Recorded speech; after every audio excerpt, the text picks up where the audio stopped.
Seriez-vous plus heureux avec plus d'argent?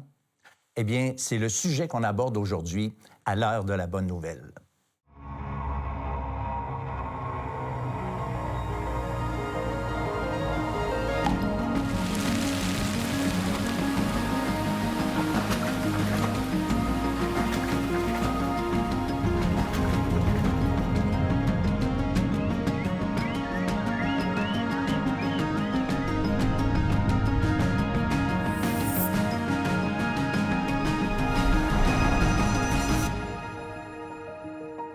Bonjour et bienvenue à l'heure de la bonne nouvelle.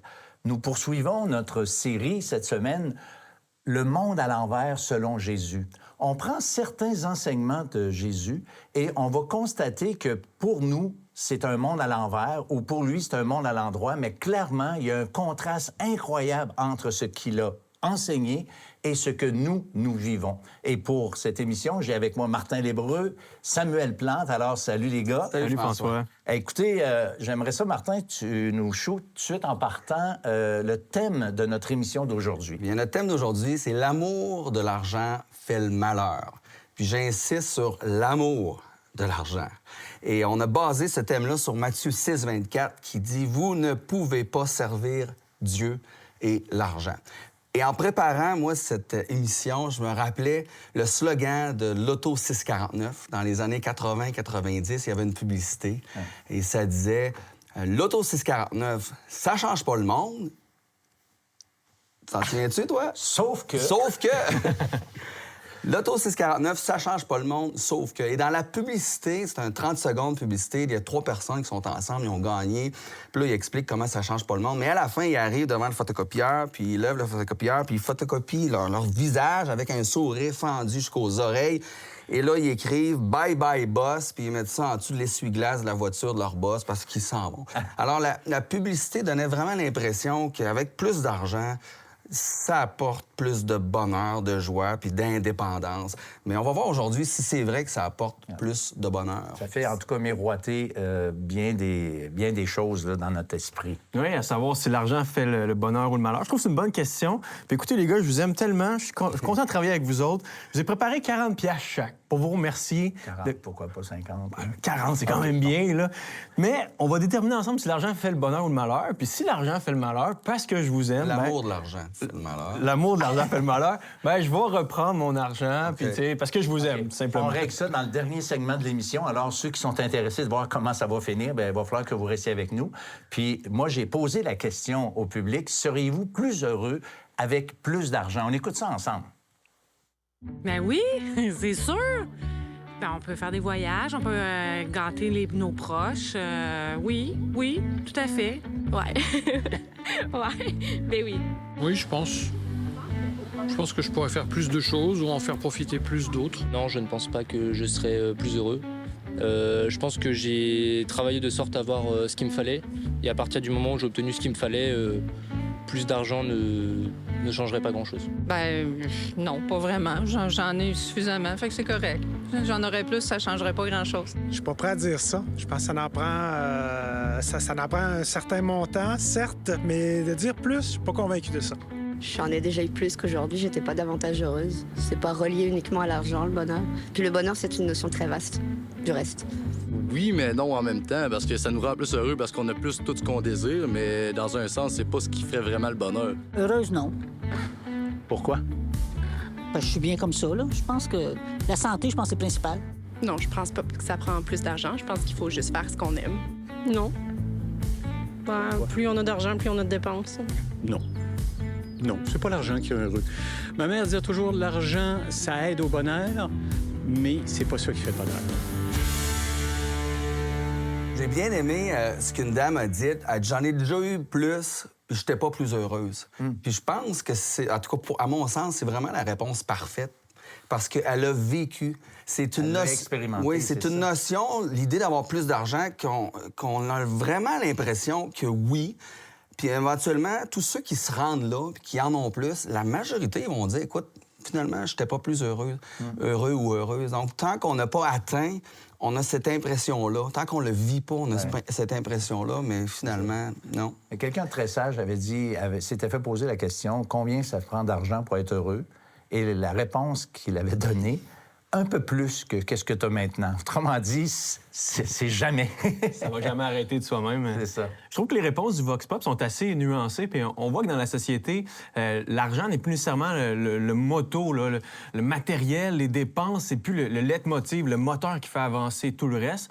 On sent que les gens ont quand même une petite critique par rapport à l'argent. Il y en a qui disent non, j'ai travaillé pour ce que j'avais. À partir du moment où j'ai ce qu'il me faut, je suis bien. Tu sais, déjà des notions de contentement.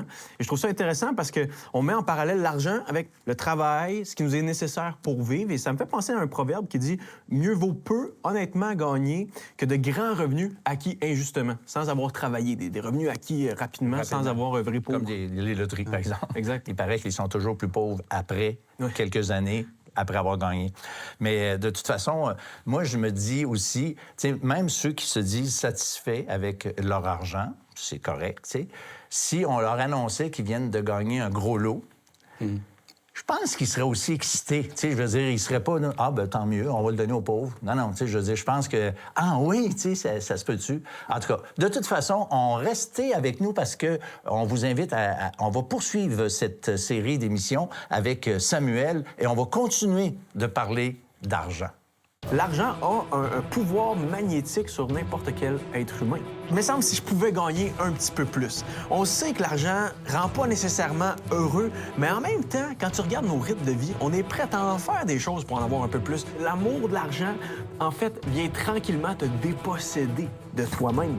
On réalise que quand on meurt, on n'emporte rien. On n'a pas un compte, on peut pas faire un transfert bancaire, un virement à notre compte céleste. Là. L'heure de la bonne nouvelle, en collaboration avec le Messager chrétien, vous offre gratuitement le livre de méditation quotidienne La Bonne Semence. Pour en recevoir un exemplaire, écrivez-nous à l'heure de la bonne nouvelle, casier postal 33012, comptoir postal Thibault, Trois-Rivières, Québec, G8T 9T8. Vous pouvez également nous joindre à info@hbn.ca ou par téléphone 1-866-509-1319. Alors, Samuel, on peut-tu avoir la vérité? C'est-tu correct ou pas, l'argent, s'il te plaît? C'est pas si simple que ça. C'est plus complexe que ça.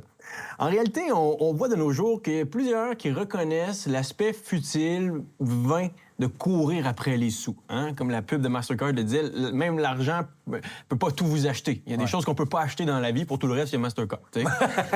Mais les gens reconnaissent que, bon, OK, comme on le voyait dans le Vox Pop, ben, tu peux avoir bien des sous, mais si tu n'as pas la santé, ça n'amène pas un grand bénéfice.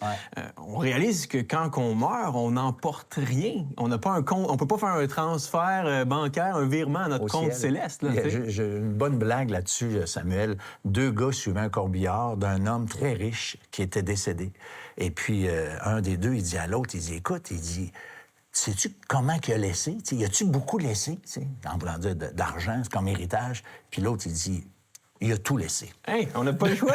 on laisse tout derrière nous. C'est là, allez. Et les jeunes commencent à reconnaître, il y a une montée de la critique contre le capitalisme, le fait de juste vouloir augmenter son capital, comme si l'argent était directement lié au bonheur. Les jeunes disent, non, je veux des expériences, je veux voyager, je veux un équilibre de vie. Il n'y a pas juste les sous, il y a aussi ce que je traverse comme expérience humaine, tu sais. C'est bien l'argent, mais c'est pas tout. On reconnaît que tout ne tourne pas juste autour du cash. L'argent est comme remise à sa place un petit peu.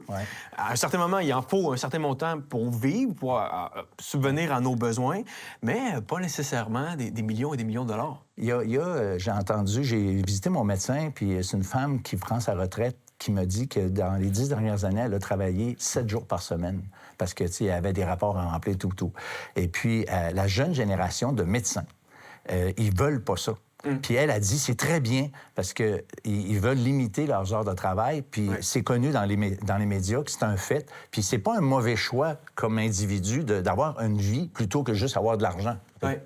Mais malgré cette reconnaissance-là par rapport à l'argent, certaines personnes comprennent les limites théoriques de l'argent, mais j'aimerais proposer, François, qu'en pratique, l'argent a sur nous une fascination incroyable, un pouvoir de fascination qui mène facilement n'importe quel être humain à des moments d'avidité, de cupidité, de vouloir plus. Personne dit non à en vouloir plus. Si aujourd'hui, je vais dans un centre d'achat, je mets 20$ sur un banc, puis je m'en vais de là, je peux-tu te garantir que quand je vais revenir à soir, le 20$, il sera plus là. Mais si je laisse mes 2 enfants en bas de 3 ans, oh, peut-être qu'ils vont être encore là, eux autres. L'argent a un pouvoir d'attraction incroyable. Hein? Le casino, l'Auto-Québec, tout le monde... il me semble si je pouvais gagner un petit peu plus. On sait que l'argent rend pas nécessairement heureux, mais en même temps, quand tu regardes nos rythmes de vie, on est prêt à en faire des choses pour en avoir un peu plus. Hey, overtime par-dessus overtime, 2-3 business en train de rouler en même temps. Je suis prêt à sacrifier mon corps, sacrifier ma famille, sacrifier mon couple pour avoir plus de sous. Je suis prêt à sacrifier mes principes et mes valeurs pour faire un petit peu plus d'argent au noir les fins de semaine parce que mes clients veulent m'engager de week-end. Donc, tu vois que l'argent a un pouvoir de fascination. Hey, je pense que j'ai jamais entendu autant de podcasts sur comment devenir riche, comment investir en immobilier, comment avoir plus de portes. Donc, même si théoriquement, on s'enlève un peu les mains en disant « Oh, l'argent, ça rend pas si heureux », quand tu regardes en pratique comment les Québécois, les gens vivent leur vie, eh bien, on réalise que non, ils courent pas mal plus après l'argent. Et je m'inclus moi aussi là-dedans. Hein. L'argent a un pouvoir magnétique sur n'importe quel être humain. Mais c'est quoi les raisons profondes pour toi de cette recherche excessive de l'argent? Il y a quelque chose en dessous de ça, non? Oui, c'est une bonne question. Je suis pas philosophe de l'argent, mais si j'examine mon propre cœur avec ses propres lacunes, je pense que souvent, c'est motivé par une peur de manquer. Hein? Le fait de toujours avoir besoin de contrôler et d'avoir une sécurité sur sa vie. Et l'argent est probablement le moyen qui nous permet le plus de contrôler notre vie, bien qu'il ne permet pas toujours ce qu'il promet. Je pense qu'avec l'argent, on cherche aussi à augmenter notre standard de vie, augmenter notre plaisir, notre jouissance. On cherche à atteindre les standards de la société avec l'argent. Est-ce qu'on peut quand même pas dire que c'est mauvais? Tu comprends-tu? Mettons, je sais pas, tu restes dans un toit et demi, dans un sous-sol, puis tu as 2 enfants, puis tu aimerais avoir une maison avec une cour. C'est pas mauvais. C'est pas mauvais. Mais quand le sens de ta vie tourne à comment je peux avoir plus de sous pour avoir plus de biens, pour avoir la nouvelle voiture de l'année, pour passer d'un condo à une maison, à avoir un siplex, quand c'est ça le sens de ta vie, bien, moi, je pense que ça devient aliénant. L'amour de l'argent devient aliénant. L'argent en lui-même, c'est magnifique. Ça nous permet de dominer ce monde, ce que Dieu nous a demandé de faire. Ça nous permet des transactions. C'est quelque chose de glorieux, les sous. Quand tu penses à ça, c'est une invention extraordinaire. Mais aimer l'argent, je peux comparer ça à se mettre tranquillement des chaînes aux mains. L'amour de l'argent, c'est des chaînes qu'on se met nous-mêmes aux mains, mais des chaînes qui sentent bonnes, des chaînes qui flattent le poil, des chaînes qui valent extrêmement cher, qui sont belles à regarder, qui sont même là, drôles, des chaînes qui sont tellement le fun à avoir. Mais ça reste des chaînes. Hein? Même si je te mets la plus belle paire de chaînes entre les mains, moi, je pense que l'amour de l'argent, en fait, vient tranquillement te déposséder de toi-même. Parce que plus t'en as, plus t'en veux. Plus t'en as, plus t'as peur de perdre ce que t'as déjà. Plus t'en as à entretenir. Plus t'en as, plus tu te fais faire des mauvais coups parce qu'il y a des gens parasites autour de toi qui veulent pas toi, mais qui veulent juste ton cash. Plus t'en as, plus t'es inquiet de le perdre. Quand t'as pas beaucoup de sous, t'as pas peur de le perdre. T'as rien à perdre, comme on dit. Je parle par expérience ici. Là. Quand t'as pas beaucoup de sous, t'es pas trop inquiet. Tu dors très bien le soir. T'as pas peur de perdre ta fortune. Donc, l'argent est bon, mais l'amour de l'argent a vraiment ses limites et ses méfaits. C'est bon. Écoutez, Samuel va être encore après la pause dans 2 petites minutes, et puis il va nous parler de l'enseignement de Jésus. Qu'est-ce que Jésus, spécifiquement, lui, a enseigné par rapport à l'argent? Vous allez voir, c'est quand même intéressant et beaucoup plus équilibré qu'on a l'air généralement à le penser. Vous avez des questions ou des commentaires sur ce que vous venez d'entendre? Contactez-nous par téléphone ou réagissez sur les médias sociaux.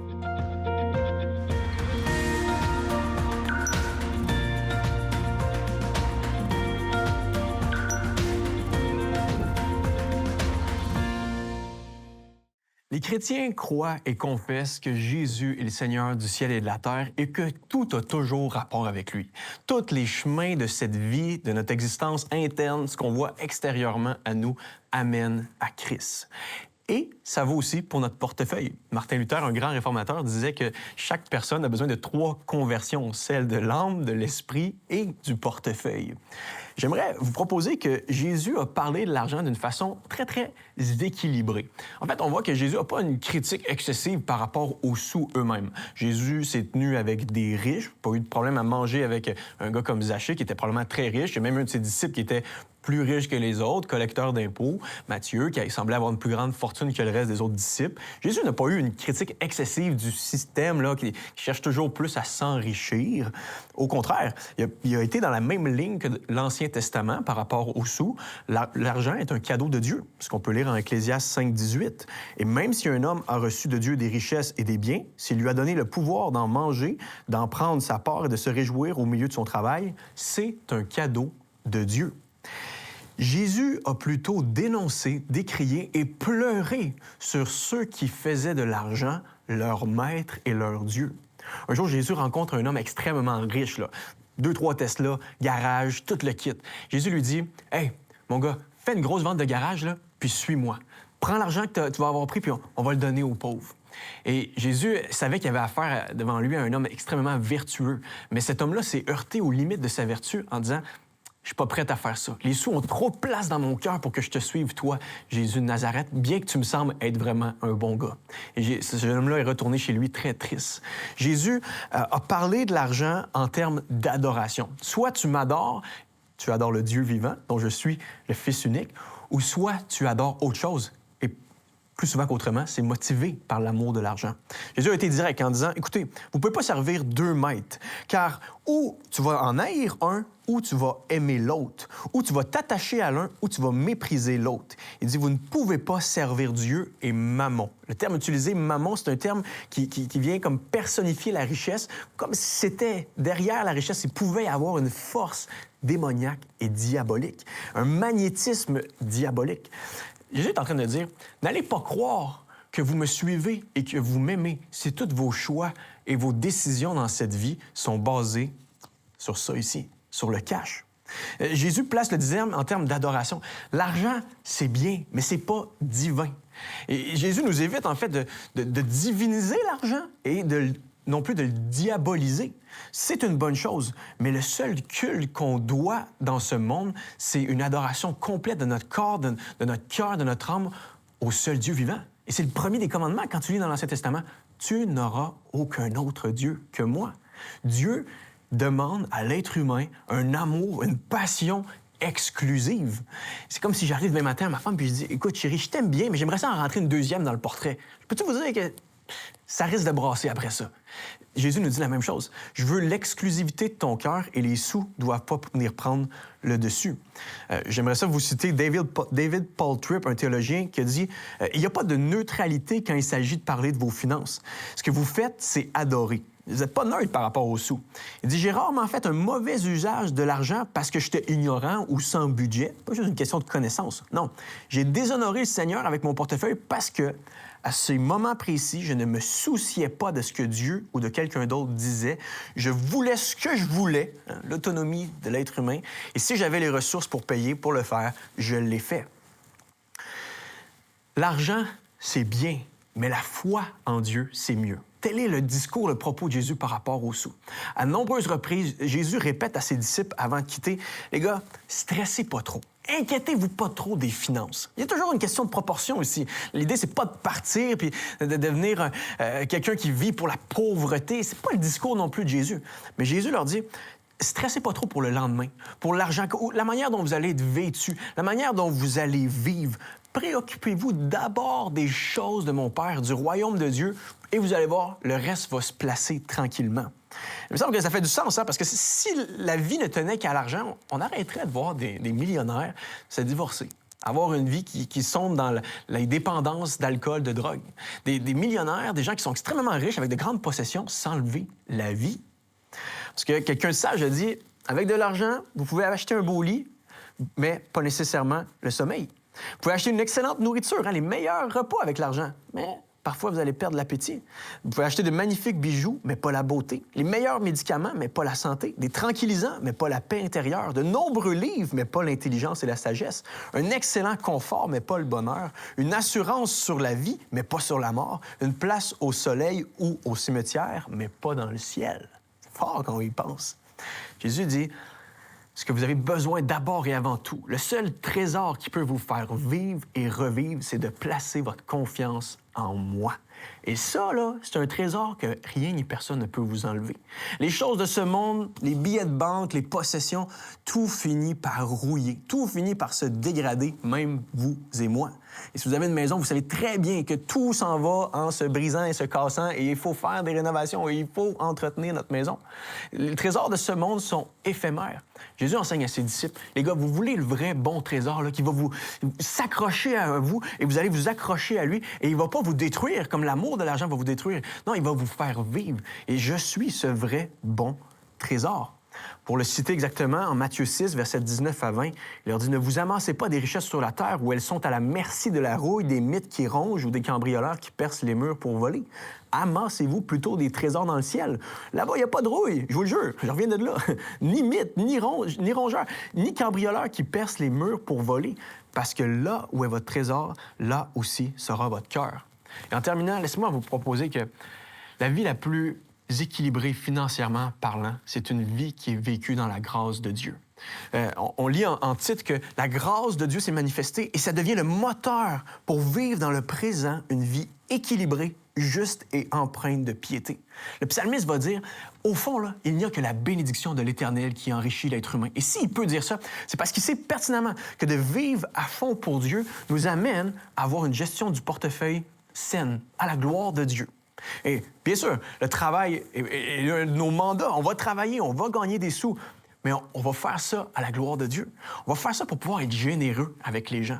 Le disciple de Jésus, il est généreux, il aime donner. Il gagne tout ce qu'il peut, mais il donne tout ce qu'il peut également. Il ne prend pas les sous comme étant juste un moyen de devenir quelqu'un, un moyen de puissance. Non, c'est un moyen de bénir. Et quel beau moyen que c'est! Moi, je suis fier d'avoir une paie pour pouvoir payer de la bouffe pour mes enfants, une maison pour mes enfants, payer des choses quand mes voisins ont besoin d'aide, de pouvoir être là, de pouvoir être présent. Le disciple a une vie réformée par rapport aux sous. Les sous ne sont qu'un serviteur qui lui permettent d'aider les gens qui sont dans le besoin, de contribuer à son Église également. Donc, vivre de la grâce de Dieu et marcher par le salut offert par Jésus nous conduit dans une vie équilibré. Et il va peut-être avoir des moments où on va être un peu plus paumé, un peu plus pauvre, des moments où on va être un petit peu plus riche. Mais ça sera pas... Notre joie ne sera pas reliée à notre compte bancaire. L'apôtre Paul l'a dit lui-même. Ah, j'ai appris à vivre dans la sécheresse un peu plus financièrement. J'ai appris à vivre dans l'abondance quand je recevais des gros dons. Mais c'est pas mon identité. Pour moi, vivre, c'est Christ. C'est lui ma vie. C'est ça mon trésor ultimement qui, lorsque mon corps va aller dans la tombe, que mon portefeuille va être vide, que j'aurai plus rien, eh bien, mon âme va aller auprès de mon Sauveur. Et ça, c'est le plus beau trésor qu'on peut avoir. Et vous pouvez avoir accès à ce trésor-là. Il est gratuit. Jésus a payé le prix pour que vous ayez accès au ciel, que vous ayez accès au Père. Par la repentance, le fait de reconnaître votre état pécheur et par la foi, le fait de vous accrocher à Jésus comme étant le plus beau des trésors, eh bien, je peux-tu vous dire que votre compte bancaire céleste, boum, vous devenez millionnaire. Vous avez un trésor que ni la vie ni la mort ne peut vous enlever. Vous possédez tout, dit Jésus. Le présent, l'avenir, le passé vous appartient parce que vous appartenez à Christ. Vous avez des questions ou des commentaires sur ce que vous venez d'entendre? Contactez-nous par téléphone ou réagissez sur les médias sociaux.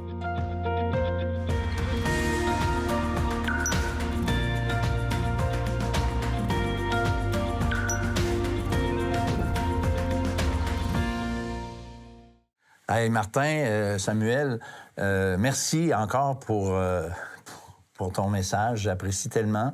Peut-être ton site, ça me parle, peut-être, avant d'aller plus loin, s'il te plaît. Oui, vous pouvez trouver d'autres capsules Ça me parle sur samparle.org. Et je vous suggère une capsule qui va dans le sens de ce qu'on a abordé aujourd'hui. Elle se nomme « Le sens de la vie ». Si l'argent n'est pas le sens de la vie, quelles sont les autres options devant nous? Donc, allez écouter ça. Ça vaut la peine, le sens de la vie. Oui, puis là, c'est le lien est toujours sur notre site aussi à nous, là, dans Restons en contact. Martin, tu avais une idée, toi, là? J'ai expliqué tantôt, tant qu'on n'a pas vécu avoir plein d'argent, bien, on le sait pas encore. Puis on aspire à... Dans l'Ancien Testament, il y a un roi Salomon, qui a régné sur Israël. Il a eu tout. Il a tout essayé. Il était le plus riche qui a peut-être jamais existé. Il a demandé de la sagesse à Dieu. Dieu il a donné la sagesse, mais des richesses. Puis les richesses, il dit, tout est vanité et poursuite du vent. Ça l'a pas aidé à être plus heureux. Et nous, quand on vient à Christ, comme tu nous as invités à le faire, bien, on devient des enfants de Dieu. Héritiers de Dieu, la Bible nous dit, co-héritiers de Christ. On a tout, comme tu l'as si bien dit. On a le papa le plus riche du monde. Tout lui appartient. On est ses enfants quand on vient à lui. Alors, pourquoi s'inquiéter? Pourquoi chercher plus? C'est lui qui va s'occuper de moi. C'est lui qui va me donner selon ce que j'aurai besoin. Puis j'ai à apprendre le contentement, mais avec le Seigneur, c'est quelque chose qu'on peut faire. C'est très rassurant de savoir que ton père peut toujours t'aider dans la vraie vie, là. Tu sais, mettons, ton père, il est très à l'aise, puis tu as des difficultés financières, puis tu sais que ton père va venir à ta rescousse. C'est très rassurant. Bien, imagine quand c'est Dieu, le Dieu, comme tu dis, qui possède toutes choses. Bien, moi, je peux dire, là, les gars, j'ai fait l'expérience personnelle, tu sais, parce que les gens peuvent se poser un peu la question, « Ouais, mais écoute, c'est de la belle théorie, votre affaire, les gars, tu sais, bon, je suis d'accord. » Mais j'ai expérimenté, je sais que vous aussi, mais moi, j'aimerais raconter quelque chose que j'ai expérimenté. En 1995, j'étais impliqué dans l'œuvre de Dieu, le ministère de l'Évangile, l'Église évangélique et tout. Et puis, j'ai eu un appel de Dieu que j'ai bien senti que c'était clair, que les autres autour de moi étaient très d'accord avec ça. Alors, j'ai quitté mon travail. J'étais gérant dans la restauration. Je gagnais quand même correctement ma vie, mais j'avais 4 enfants à la maison. Et puis là, les circonstances faisaient en sorte que financièrement, il n'y avait pas de garantie. C'était vraiment ridicule ce qu'on pouvait me promettre, tu sais. Il y a les circonstances là, qui justifient ça. Alors, moi, l'appel de Dieu, pour moi, était clair. Et Dieu m'a donné le texte de Matthieu 6, 33. « Cherchez premièrement le royaume et la justice de Dieu, et toutes ces choses vous seront données par-dessus. » Et ce texte-là, j'ai fait un pacte avec Dieu, littéralement. J'ai quitté mon travail, et puis le pacte que j'ai fait avec Dieu, c'est que toi, Seigneur, tu dis... Tu me demandes de m'occuper des choses du royaume, tu sais, des choses de Dieu. OK, je vais le dire comme ça. Et puis, moi, j'ai dit, Seigneur, je m'engage à m'occuper des choses de Dieu, comme tu me le demandes dans le texte, et je m'engage à ne pas m'occuper des choses de cette vie, dans le sens m'occuper comment je vais vivre, de quoi je vais être vêtu, comment je vais faire pour payer mon hypothèque, comment je vais faire pour ci, pour ça. J'ai 4 enfants à la maison, il faut le comprendre. Et j'ai eu une paix absolue par rapport à ça. Je sais que la promesse de Dieu était réelle et je me la suis accaparée. Et mes enfants ont témoigné. Un jour, un de mes fils, il dit... il s'est fait poser la question, il dit... Tu sais, il dit, comment ça va, tu sais, depuis que ton père a quitté son travail puis il travaille pour Dieu à temps plein, tu sais. Puis là, il dit, je pense que ça va mieux qu'avant. T'sais, puis je gagnais quand même bien ma vie. Mais effectivement, puis ça fait quand même plusieurs années. Hein? On est en 2023 et puis c'est depuis 1995. Puis je peux vous assurer que je vis ce miracle-là continuellement. Le Seigneur a pourvu à mes besoins. Je ne m'inquiète pas de ces choses-là parce que c'est son affaire à lui. Alors voilà. On s'occupe de nos finances, on s'occupe de notre travail, mais on se préoccupe pas de ça premièrement. Absolument. Alors on vous remercie d'avoir été là. Merci Martin, merci Samuel. Et puis on vous convie pour la semaine prochaine pour une autre émission de l'heure de la bonne nouvelle. Ce qui est fascinant, c'est de voir que même si les gens prient plus, ils ont remplacé le concept de la prière par d'autres formes d'appel vers un être supérieur, vers quelque chose de supérieur à eux. Même les gens les plus rationnels, les plus logiques, vont dépasser les limites du fini. Ils vont lever les yeux vers le ciel lorsque tu vas les placer à l'article de la mort. La prière ou l'absence de prière révèle le fond de notre cœur, ce qu'on croit vraiment sur la réalité.